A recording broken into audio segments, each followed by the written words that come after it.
ఈ దినం మరో ప్రత్యేకమైనటువంటి సందేశం. నిర్ణయాలు, తొందరపాటు నిర్ణయాలు తీసుకోవద్దు. దైవజన్మ, క్రైస్తవ జీవితంలోనే కాదు, మానవ జీవితంలో, మరి విశేషంగా క్రైస్తవ జీవితంలో క్రైస్తవునికి ఎప్పుడు తొందరపాటు నిర్ణయాలు ఉండకూడదు.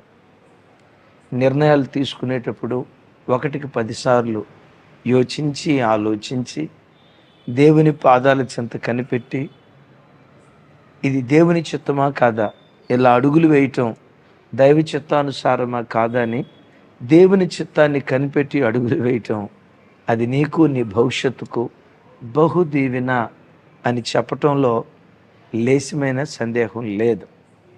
ఎందుకు తొందరపాటు నిర్ణయాలు తీసుకోకూడదు? గుండెల్లో ఈ మాట రాసుకోండి.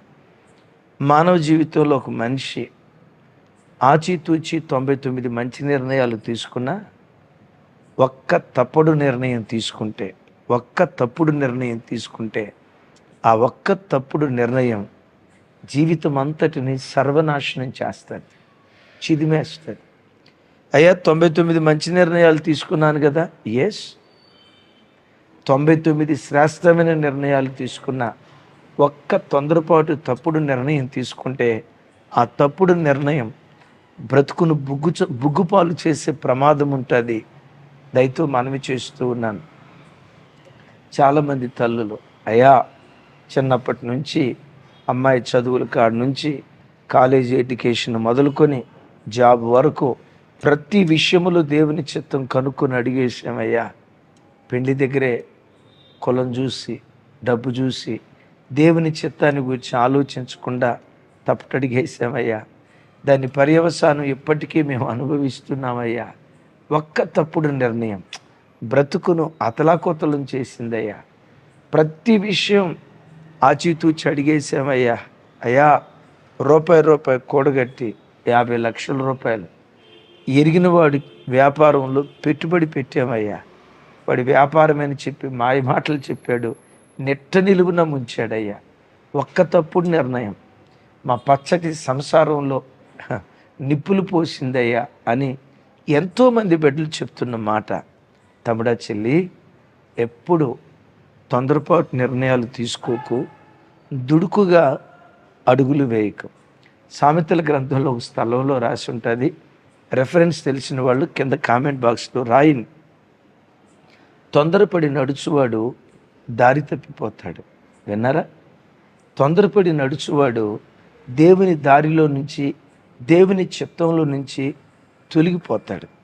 అందుకని ప్రతి విషయమే తొందరపడకుండా, అవును, దైవజనుడైన మోషే తాను హెబ్రీయుడని తెలుసుకున్న తర్వాత ఒక ఐగుప్తీయుని తొందరపడి చంపాడు. విన్నారా? ఒక తొందరపాటు నిర్ణయం వల్ల ఐగుప్తీయుని చంపటం వల్ల 40 సంవత్సరాలు మిద్యాను అరణ్యంలో ఉండిపోయాడు గొర్రెల కాపరిగా. ఒక చిన్న తప్పుడు నిర్ణయం 40 సంవత్సరాలు మోషే జీవితాన్ని చీకట్లోకి నెట్టేసింది. అంతేనా? వాస్తవంగా దేవుడు 400 ఏండ్లు ఐగుప్తు దాస్యత్వంలో ఉంటారని చెప్తే 430 సంవత్సరాలు ఐగుప్తు దాస్యత్వంలో ఉన్నారు. ఎందుకు 30 సంవత్సరాల ఎక్స్టెన్షన్ జరిగిందో తెలుసా? మోషే యొక్క తొందరపాటు నిర్ణయం. విన్నారా? ఎవరి తొందరపాటు నిర్ణయం? మోషే తొందరపాటు నిర్ణయం దేవుని చిత్తాన్ని కూడా, ఇక ఆ తర్వాత మాట నేను చెప్పలేను. అందుకని బిడ్డలారా, 40 సంవత్సరాలు మోషే మిద్యాను అరణ్యంలో ఒక గొర్రెల కాపరిగా చనిపోయాడో బ్రతికాడో, ఉన్నాడో లేడో, ఉనికిలో ఉన్నాడో కాలగమనంలో కనుమరుగైపోయాడో అన్నట్లుగా మోషే జీవితం ఒక అంధకారం వైపు నడిపించబడింది. ఒక తొందరపాటు నిర్ణయం. తొందరపాటు నిర్ణయాలు తీసుకోకుండా మన నిర్ణయాలు ఎలా ఉండాలో, దేవుని చిత్తం కొరకు ఎలా కనిపెట్టాలో ఇందులో మనకు ఆదర్శం, role model, master piece icon డేవిడ్. దావీదు రాజు కాక మునుపు దేవుని చిత్తం కొరకు ఎలా కనిపెట్టారో ఎన్నో విషయాలు ఉన్నాయి. కానీ ఒక్క మాట మీకు చెప్తాను. సమూయేలు 2వ గ్రంథం 2వ అధ్యాయం 1వ వచనం నుంచి 4వ వచనం వరకు నేను చదువుతాను. ఇది జరిగిన తర్వాత, యోధా పట్టణములోకి నేను పోదునా అని దావీదు యెహోవా యొద్ద విచారణ చేయగా పోవచ్చునని యెహోవా అతనికి సెలవిచ్చాను. నేను పోవలసిన స్థలమేదని దావీదు మనవి చేయగా హెబ్రోనుకు పొమ్మని ఆయనకు సెలవిచ్చాను. కాబట్టి యెజ్రెయేలు రాలగు అహినోయము, కర్మెలునగు నాబాలు భార్య అయిన అబీగయీలు అను తన 2 భార్యలను వెంటబెట్టుకొని దావీదు అక్కడికి పోయాను. మరియు దావీదు తన యొద్దనున్న వారందరినీ వారి వారి ఇంటికి తోడుకొని వచ్చాను. వీరు హెబ్రోను గ్రామములో కాపురముండిరి. అంతటా యోధావారు అక్కడికి వచ్చి యోధావారి మీద రాజుగా దావీదునకు పట్టాభిషేకము చేసిరి. విన్నారా? ఇది జరిగిన తర్వాత, నేను యోధా ప్రాంతానికి పోవచ్చునా అని దేవుని దగ్గర విచారణ చేస్తూ ఉన్నాడు. ఏది జరిగిన తర్వాత? ఇశ్రాయేలీల మొదటి రాజు తన 3 కుమారులు గిల్బోవా పర్వతం మీద హతులైపోయారు. నేను మిమ్మల్ని అడుగుతా, సౌలు బ్రతికున్న దినాల్లోనే సౌలు తర్వాత దావీదు రాజు అవుతాడు అని సమూయేలు ప్రవక్త ద్వారా ప్రవచించబడ్డా లేదా? అభిషేక తైలంతో అభిషేకించబడ్డా లేదా? కదా. సౌలు తర్వాత ఇతడే రాజు అని ఆల్రెడీ ప్రకటించబడింది. ఏది? సమూయేలు 15, 16, 17 అధ్యాయ ఆ ప్రారంభ అధ్యాయాల్లోనే. ఇప్పటికి దరిదాపుగా సుదీర్ఘ 15 అధ్యాయాల చరిత్ర జరిగింది. రైట్. తను రాజు అవటానికి ఏ రాజు ఆటంకంగా ఉన్నాడో, ఆటంకం అనే కంటే కూడా ఏ రాజు అడ్డుగా ఉన్నాడో ఆ రాజు చనిపోయాడు కదా. ఆ రాజు కుమారులు చనిపోయారు. వెరీ నెక్స్ట్ రాజు ఎవరు? దావీదే. రూట్ క్లియర్ అయిపోయిందా లేదా? మరలా ఇక్కడ దేవుని చిత్తం అడగాల్సిన అవసరమే ఉంది. ఆల్రెడీ దేవుని చిత్తం ఎప్పుడో బయలుపడింది కదా. Right. Yes, I am king. సైనికులారా రండి, శతాధిపతులారా రండి, నాతో పాటు ఉన్న 400 మంది జనమా రండి, మనం వెళ్ళిపోదాం అని వాళ్ళని తీసుకొని ఆ సౌలు యొక్క సింహాసనాన్ని తాను ఆక్రమించి ఇశ్రాయేలు దేశాన్ని దావీదు పరిపాలన చేయటానికి రూట్ మ్యాప్ క్లియర్ అయిపోయింది. అడ్డుగా ఉన్న సౌలు చనిపోయాడు. ఎంత రూట్ మ్యాప్ క్లియర్ అయిన తర్వాత దావీదు వెంటనే తొందరపడలేదు, తొందరపాటు నిర్ణయం తీసుకోలేదు, దుడుకు నిర్ణయం తీసుకోలేదు. ఏం చేశాడు? దేవుని సన్నిధిలో విచారణ చేస్తున్నాడు. అయ్యా, యోధా ప్రాంతానికి వెళ్ళవచ్చా? వెళ్ళమంటావా? అరే, యోధా ప్రాంతం దావీదు సొంత ప్రాంతం. తను స్థానికుడు, యోధా స్థానికుడు. తన సొంత ఊరు వెళ్ళటానికి దేవుని చిత్తం కావాలా సార్? వెర్రి కాకపోతే అని మీరు అంటారు. ఏమండే, మీరు మీ ఊరు ప్రయాణమే వెళ్ళేటప్పుడు, దేవా మా ఊరు వెళ్ళాలనుకుంటున్నాం, వెళ్ళమంటారా వద్దా అని ఎప్పుడైనా అడిగిన జ్ఞాపకం ఉందా? మీరు ఎట్టా చూస్తున్నారంటే, మీరు భలే ఊళ్ళు అన్నా, మా ఊరు వెళ్ళటానికి మీరు భలే ఊరు వెళ్ళటానికి, మా సొంత ఊరు వెళ్ళటానికి దేవుని అనుమతి అడగాల అని అంటారు. అందుకని మనం ఎట్లా ఉన్నాం? దావీదు మహారాజు ఎందుకు అయ్యాడు? ఆయన సింహాసనం నేటి వరకు ఎందుకు స్థిరపరచబడింది? ఒకసారి చూడండి. తన సొంతూరు వెళ్ళటానికి దేవుని చిత్తాన్ని అడుగుతున్నాడు. యోధా ప్రాంతానికి వెళ్ళొచ్చా? తమ్ముడు, చెల్లి, నీ సొంత వ్యక్తిగత విషయాల్లో కూడా దేవుని దగ్గర విచారణ చేయి. దేవుని చిత్తాన్ని కనుక్కో. నీ కుమార్తెల వివాహమా? నీ కొడుకు వివాహమా? అబ్బాయిని పలానా కోర్సులో జాయిన్ చేయాలా? పలానా కాలేజీలో జాయిన్ చేయాలా? పలానా సాఫ్ట్వేర్ కోర్స్ దానిలో జాయిన్ చేయాలా? ఓ ఫ్లాట్ కొనాలా? ఓ బిజినెస్లో అడుగు పెట్టాలా? ఏ పని చేయాలన్నా ఇది దేవుని చిత్తమా కాదా? 1కి 10 సార్లు యోచించి ఆలోచించి దేవుని చిత్తాన్ని కనుక్కొని నువ్వు అడుగులు వేసే వ్యక్తిగా దేవుని సన్నిధిలో బ్రతుకుదువుగాక. రైట్? అలా దేవుని చిత్తానుసారంగా అడుగులు వేస్తే బైబిల్లో రాయబడిన ఒక అద్భుతమైన మాట, లోకము దాని ఆశలు గతించిపోతాయి, దేవుని చిత్తమును జరిగించువాడు నిరంతరము నిలుస్తాడు. తమ్ముడు, నీవు నీ పిల్లలు నిరంతరము నిలుచుదురుగాక. నీవు నీ కుటుంబం చెల్లి నిరంతరము నిలుచునుగాక. లోకము దాని ఆశలు గతించిపోతాయి. ఎవరైతే దేవుని చిత్తాన్ని జరిగిస్తారో వారి కుటుంబాలు నిరంతరము నిలుస్తాయి. మరి దేవుని చిత్తాన్ని జరిగించిన దావీదు కుటుంబం నిరంతరం నిలిచిందా లేదా వివరణలోకి వెళ్ళే ముందు ఇంకొక మాట. ఓకే, దేవుడు క్లియర్ ఇచ్చాడు, యోధా ప్రాంతానికి వెళ్ళు. అయ్యా, యోధా అనేది చాలా సువిశాలమైన ప్రాంతం కదా, ఎక్కడికి వెళ్ళమంటావు? నన్ను ఎక్కడికి వెళ్ళమంటావు? హెబ్రోన్కి వెళ్ళు. అద్భుతం. దేవుడు చెప్పినట్లుగా హెబ్రోనుకు వెళ్ళాడు దావీదు. విచిత్రం ఏంటో తెలుసా? అంతటా యోధావారు వచ్చి దావీదునకు పట్టాభిషేకము చేసి వారే దావీదును రాజుగా చేసుకున్నారట. కుర్చీ కోసం దావీదు ఎంత తొందరపడలా. అరే, ఎప్పుడో సమూయేలు ప్రవక్త చెప్పాడు రా భాయ్, ఇంకా దేవుని చిత్తం కనిపెట్టేదే ఉందిరా. ఆల్రెడీ దేవుడు తన చిత్తాన్ని బయలుపరిస్తే మరలా దీనికి ఒక ప్రార్థన అంట, దేవుని చిత్తం కొరకు కనిపెట్టాలంట. ఇంత క్లారిటీ అవసరమా?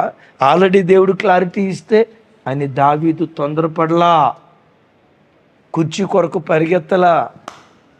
ఒక అద్భుతమైన మాట, కుర్చీ కొరకు దావీదు పరిగెత్తలా, ఆ కుర్చీ పరిగెత్తుకుంటూ దావీదు దగ్గరకు వచ్చింది. తమ్ముడు చెల్లి, నా మాట నమ్ము. ప్రతి విషయమే దేవుని చిత్తాన్ని కనుక్కొని తొందరపాటు నిర్ణయాలు తీసుకోకుండా దేవుని చిత్తానుసారంగా అడుగులు వేయి. డబ్బు కొరకు నువ్వు పరిగెత్తొద్దు, ఆ డబ్బే పరిగెత్తుకుంటా నీ దగ్గరికి వచ్చేటట్లు దేవుడు కార్యం చేస్తాడు. కుర్చీ కొరకు నువ్వు పరిగెత్తాల్సిన అవసరంలా, ఆ కుర్చీయే పరిగెత్తుకుంటూ నీ దగ్గరకు వచ్చేటట్లుగా దేవుడు కృప చూపిస్తాడు. యేసయ్యకి మహిమ కలుగును గాక. ఎటుగా చెప్దాం మామ, దావీదు హెబ్రోన్లోకి వెళ్తే వారే వచ్చి పట్టాభిషేకం చేశారు. ఇక్కడ ఒక విలువైన మాట చెప్తాను. యోధా అనగా స్తుతి, హెబ్రోన్ అనగా సహవాసం. తొందరపాటు నిర్ణయాలు తీసుకోకుండా స్తుతించు, తొందరపాటు నిర్ణయాలు తీసుకోకుండా ప్రార్థించు. స్తుతి ప్రార్థన, స్తుతి ప్రార్థన. తొందరపాటు నిర్ణయాలు తీసుకోకుండా స్తుతిస్తూ ఉండు, ప్రార్థిస్తూ ఉండు. ప్రజలే దావీదు దగ్గరికి వచ్చి దావీదును పట్టాభిషేకం చేశారు. ఇక్కడ మిమ్మల్ని ఒక మాట అడుగుతాను, సరైన ఆన్సర్ తెలిసిన వాళ్ళు కింద కామెంట్ బాక్స్లో రాయండి.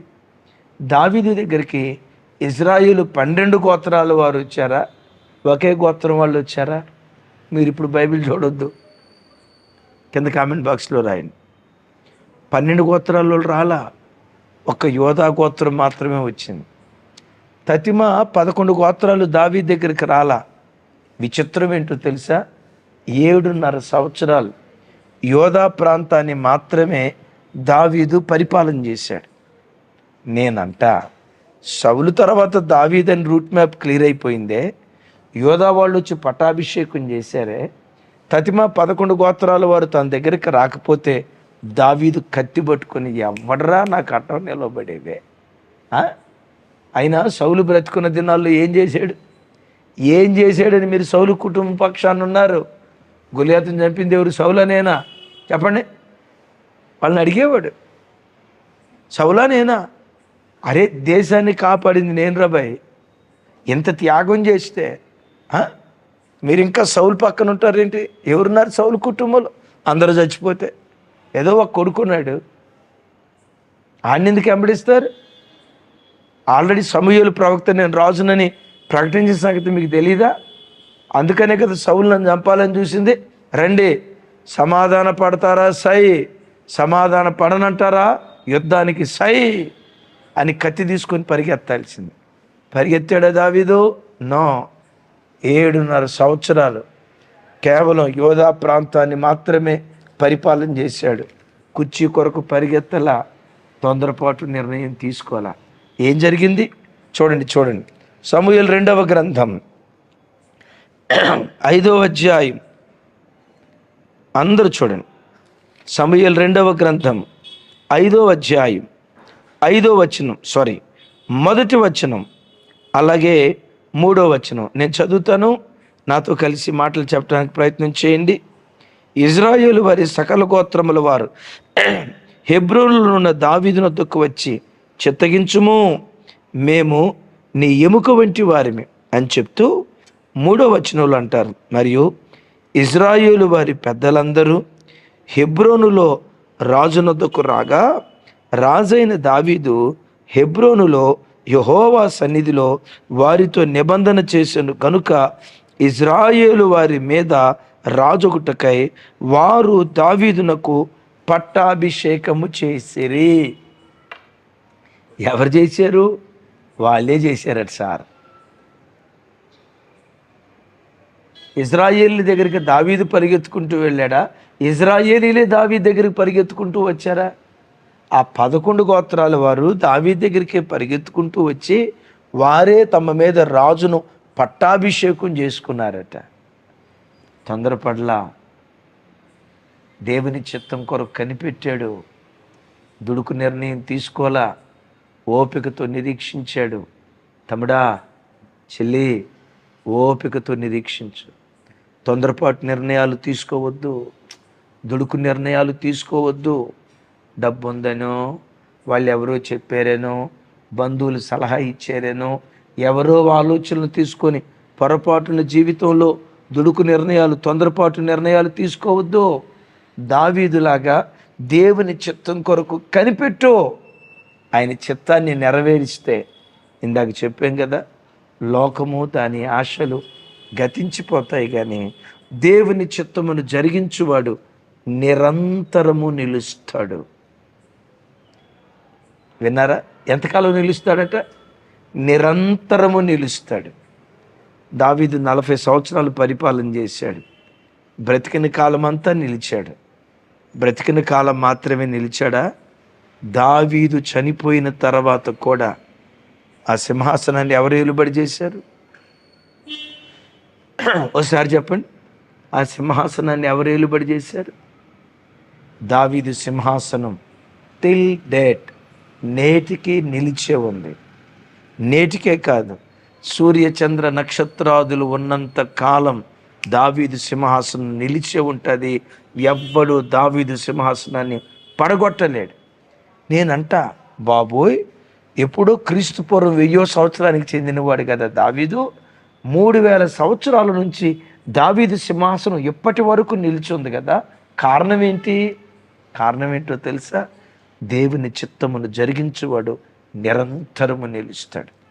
చెల్లి, తమ్ముడు, తొందరపడొద్దు, ఆవేశంగా నిర్ణయాలు తీసుకోవద్దు, దుడుకుగా డైవర్స్ తీసుకోవద్దు, దుడుకగా వివాహ వ్యవస్థలు అడుగుపెట్టొద్దు, దుడుకుగా ఉద్యోగంలో అడుగుపెట్టొద్దు. అరే, ఆన్లైన్ బెట్టింగ్ అంట, అట్లా ఆడితే డబ్బులు కుప్పలు తెప్పలు వచ్చి పడతాయట. ఎంతోమంది కోట్లకు నష్టపోతున్నారు. నేనంట, ఆన్లైన్ బెట్టింగ్ ఆడటం దేవుని చిత్తమా? ఎందుకు కుటుంబాలు పతనమైపోతున్నాయి? ఆతురపడద్దు, తొందరపడొద్దు. ప్రతి విషయంలో దేవుని చిత్తాన్ని కనుక్కో. నా చేతులెత్తి నిన్ను దీవిస్తున్నా. నీవు నిలవాలి, నీ పిల్లలు నిలవాలి, నీ పిల్లల పిల్లలు నిలవాలి. నిరంతరము నిలిచే కుటుంబాలుగా నీ కుటుంబాలను దేవుడు చేయునుగాక. ఆయన చిత్తాన్ని నువ్వు నెరవేరిస్తే నీకు కావలసింది వెతుక్కుంటా నీ దగ్గరకు వచ్చేటట్లు దేవుడు కార్యం చేస్తాడు. మరలా మిమ్మల్ని అడుగుతా, కుర్చీ కోసం దావీదు పరిగెత్తాడా? కుర్చీయే పరిగెత్తుకుంటూ దావీదు దగ్గరికి వచ్చిందా? దావీదు దేవుడే నీ దేవుడు. నీకు కావలసింది వెతుక్కుంటా నీ దగ్గరకు వచ్చేటట్లుగా దేవుడు కార్యం చేయునుగాక. చిన్న ప్రార్థన చేసేదా? కళ్ళు మూసుకోండి. తండ్రి, మీకు స్తోత్రం. ఓ అద్భుతమైన సందేశం. తొందరపడొద్దన్నారు అయ్యా. 99 మంచి నిర్ణయాలు తీసుకున్నా కొన్నిసార్లు ఆ మంచి నిర్ణయాలు జీవితాన్ని బాగు చేయలేమేమో, కానీ ఓ తప్పుడు నిర్ణయం సమస్త జీవితాన్ని పతనం. నిజమే ప్రభువా, మా జీవితాల్లో మేము ఎప్పుడు తొందరపడి నిర్ణయం తీసుకోవద్దయ్యా. ప్రతి విషయమై నీ చిత్తం కొరకు కనిపెట్టే ఆ దివ్య ప్రత్యక్షత ఒక్కొక్క బిడ్డకు యేసు నామములో మీరు దయచేయుదురుగాక. ఆ కృపతో ఒక్కొక్క బిడ్డను మీరు అభిషేకించుదురుగాక. నా చేతులెత్తి నీ ప్రజలను దీవిస్తూ దావీదు సింహాసనము నిరంతరము నిలిచినట్లుగా ఈ ప్రార్థనలో పాలిభాగస్తులైన ప్రతి కుటుంబం యేసు నామములో నిరంతరము నిలుచునుగాక. వారి పిల్లలు నిలుచుదురుగాక. వెతుక్కుంటా సింహాసనమే దావీదు దగ్గరకు వచ్చినట్లుగా బిడ్డలు దేని కొరకు వెతుకుతున్నారు, దేని కొరకు ప్రాకులాడుతున్నారు, ఏది కావాలని ఆశపడుతున్నారో వారికి కావలసింది యేసు నామములో వెతుక్కుంటూ ఈ దినం వెతుక్కుంటూ వారి దగ్గరకే వచ్చునుగాక. సమస్త ఘనతలు మీకు ఆరోపిస్తూ యేసు నామం పేరిట ప్రార్థించి స్తుతించి పొందియున్నాం తండ్రి. తండ్రి అయిన దేవుని ప్రేమ, కుమారుడైన యేసుక్రీస్తు వారి దివ్య కృప, పరిశుద్ధాత్మ దేవుని అన్యోన్య సహవాసం మనకు సకల పరిశుద్ధులకు సదా తోడయుండి నడిపించునుగాక. ఆమేన్.